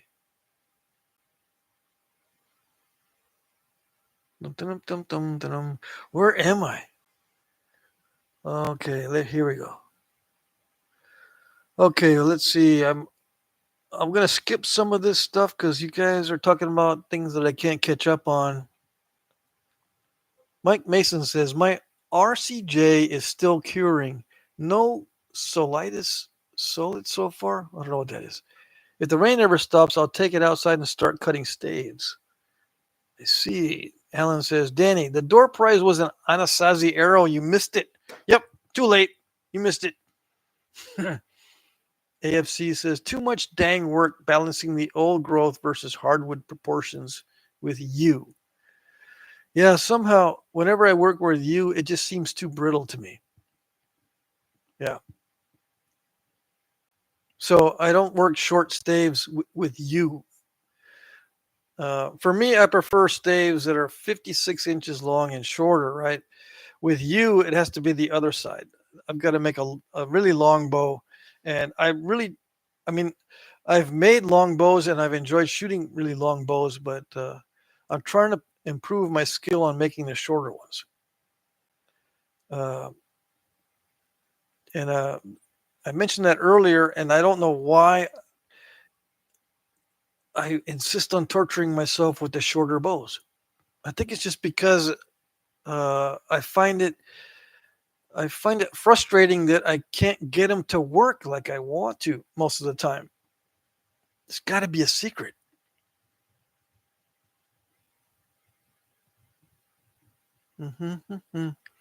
Let's see. Jesse says, just finished a beautiful Clovis biface. We'll attempt to flute tomorrow and show the broken pieces on Facebook tomorrow. It's easy to make a broken one. You're right on track. Yeah. Mike Mason says, my RCJ is still curing. No. Okay. I read that one already. Jesse says, Alan says, Jesse, you're supposed to flute first. Yes. Flute them first. while they're still in a rough state, and then you just nap around the flutes. There you go. Why make it difficult on yourself? So yeah, Sal says keep your fingers crossed. All right. Okay. That's a different red book than my mom used to read. Says ask for corn. Let's see. Sal says N Doghouse puts Clovis blades back together. Yeah. It's awesome. Let's see. Had to get some grub. Killer Cork had to get some grub back just in time. Yeah, we got some time left. Little bit. Let's see. AFC says, hey, Danny, I found a flake you signed and forgot it at Niblets. Uh-oh. Ed Gould says, bye-bye. All right, Ed, we'll see you next time. Danny says, I'm on Facebook under Barefoot Napper. Yeah, I'm trying to set up a YouTube channel right now under the same name. Dang, I missed an Anasazi arrow. Arg. We're just kidding you, okay? I'm not going to give these away. Oh, yeah, I was trying to explain that Native American arrows, you don't glue the fletching down. See how it's only attached or tied down on the ends. This is a reproduction of a Native American arrow. Same with all of them, even the two fletch, like the Eastern two fletch, they're not glued down in the middle. See how it's separate from the shaft. See that? I made this 11 years ago, this particular arrow for my dad, and it was up on the wall for 11 years. I made it in 2013. It's 12 years old now, and the feathers look exactly like they did back then. Luckily, these are chicken feathers from my stepmom's chickens, and it's still in great shape. And I can never find good chicken feathers unless you raise your own chicken feathers or raise your own chickens. Yeah. So these are from chickens that she raised. Anyway, a lot of people are shocked about is that the Native Americans, most of the time, they did not glue down the fletching. They just wrapped them on the ends, and that's it. I wanted to show that and watch people's reactions. But most of the time, I just see or hear crickets. People go, really? No way. Only on the ends? That doesn't look right. Doesn't feel right. It's true. Welcome to reality. Yeah. Ross Willman says, informative live stream tonight. Well, thank you. I'm glad it was. Niblets Bluff. Yeah. It's a nap in, okay, guys? Ask for Corn says, N Doghouse's favorite at Little Dart Point is a spark plug. I've seen it in person. Mike Mason says, I'm hoping to get a little bit of mastery on making YouTube videos. I got an idea for a funny shirt that is for napping humor. Copycat. Yeah. Mike Mason says, 3 bars and this thing is all froze up. Usually does fine with 2 bars. So the live stream is all frozen up on your end? Ralph, do you know, is there a Sweetwater biface replica available? Yeah, there is. You can get one from Lithic Casting Lab. Yeah. Lithic Casting Lab or Lithic's Casting Lab. I can't remember if it has an S in there or not, but Lithic Casting Lab has a plastic cast of the Sweetwater biface. I think it's like $40 or something.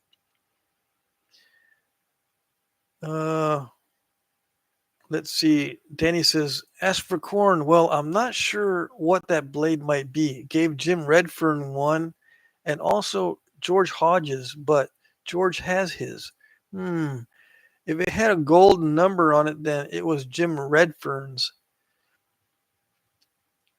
Killer Cork says, casting. Yes. Thanks, Patrick. Yeah. Lithic Casting Lab has probably some of the best available casts, but there's also Mammoth Run Casting and a couple other outfits that make plastic duplicates of the real thing.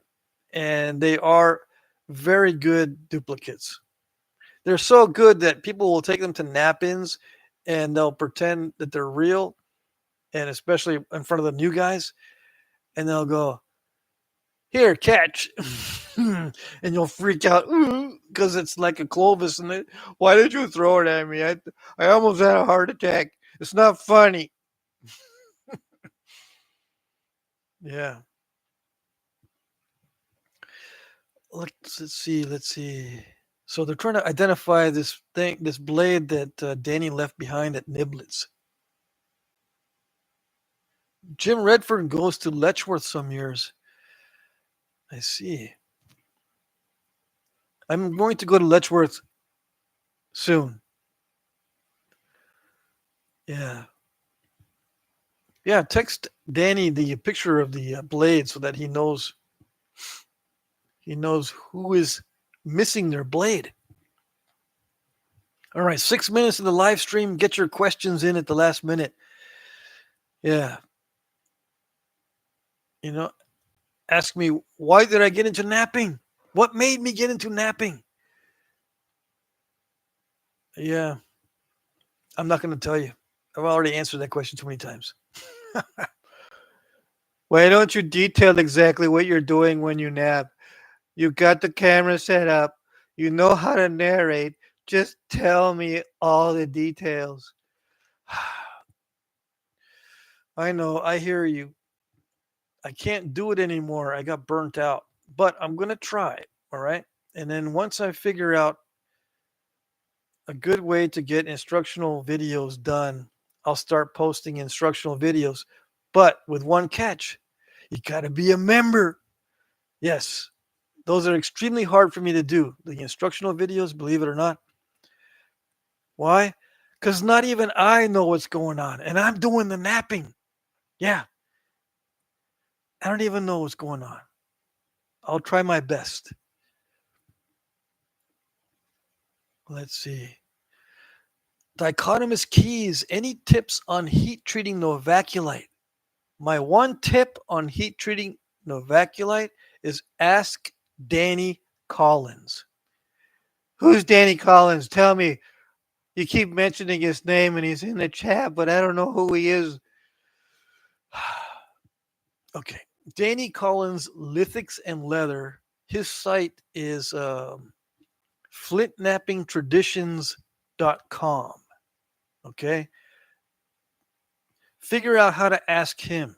I don't know how to heat treat novaculite. I'm assuming it's 650 degrees Fahrenheit for like 12 hours or something like that. But it depends, I think, on the quality of the novaculite. Jesse says, I'm trying Abo. Question, why does antler pressure flake wider, softer flakes, not so deep as the copper? Different bulbs of percussion? I have to sharpen the antler constantly, maybe too soft. You just have to exert more effort when using the natural tools to get the same result as you would get with metal. Okay, that's all. It does produce a softer looking flake, but that's because you're not putting enough force behind it. You have to use more force with the natural tools to get the same result as you're getting with metals. Okay?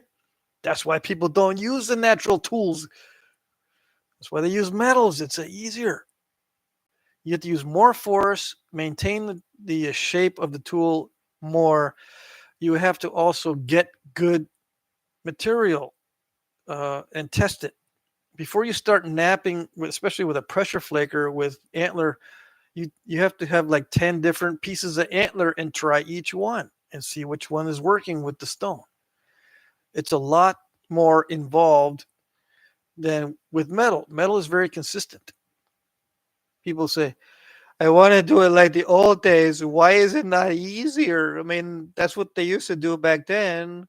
It makes sense that it was like easier to use them and better and all that. No, it's not better or easier. Okay, it's much harder to get the same results as you're getting with metal. Okay? Let's see.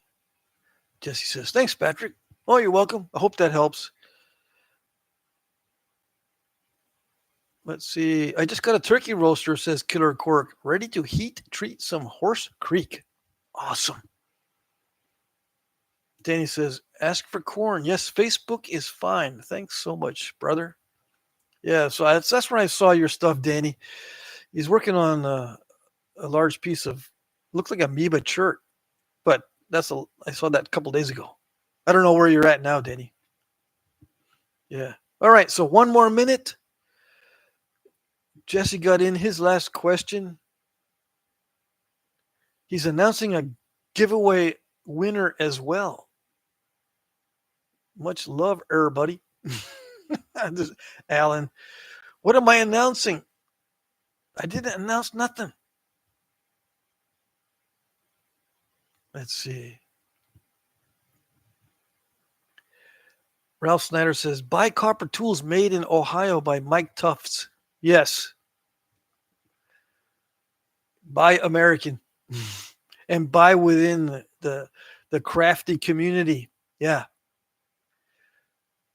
Gary says, the skunks, how many are eating now? There's just, let me see. Yeah, they've already made their rounds. There's nobody out there right now. But I get, on a good night, there's 4 that come around pretty regular. I've seen up to 7. Yeah. And I think 2 of them have already come by. And it's still a little bit early. Most of them start wandering by here after midnight. How do I know all these? Sometimes I can't sleep. So I wait until I hear the crunching sounds and I open the door and I see which one it is. Some of them scamper away real quick and some of them go, dude, you do this every time. Just take a picture, dude. Stop staring at me. Okay. I'm going to cut the live stream. Let's see. Today's Friday, right? Next live stream is on Monday during the auction. Yeah. I do most of my napping Saturday and Sundays. Okay. So I'll be doing a lot of napping. I'll be shooting some videos. The next live stream is Monday from 6 p.m. to 8 p.m. Eastern. I do live streams because I'm not going to be able to travel very much. And people ask me, are you going to go to this nap-in or that nap-in? Or when can I see you in person? I would like to meet you and stuff. And I can't go everywhere. I'm not going to be able to do it. So I turned off my on-air sign by stepping on the switch. That was awesome. Anyway, I do these live streams so everyone can see and have a chance to kind of meet me in person. Okay. But yeah, and I'm also enjoying these quite a bit. And we learn some things and we make contacts in the chat. Okay. So take advantage of the chat as much as you can. We'll see you on Monday. It's just a free for all. Wednesdays are the only time that I nap on the live stream. So Fridays and Mondays is just whatever you want to talk about. I try to keep it napping focused on Wednesdays from 2 p.m. to 4 p.m. Eastern. Okay? Everyone to say good night. Thanks, everybody. We have very good participation tonight. I saw up to 47 people at one time. And everyone hit the like button. YouTube likes it. And also YouTube likes it when I get super chats. Although they do take a cut. It helps to promote the channel and it does help to promote the videos. All right. All right. Good night. Everyone says good night. Good night. Good night. I'll see you next time. Bye-bye.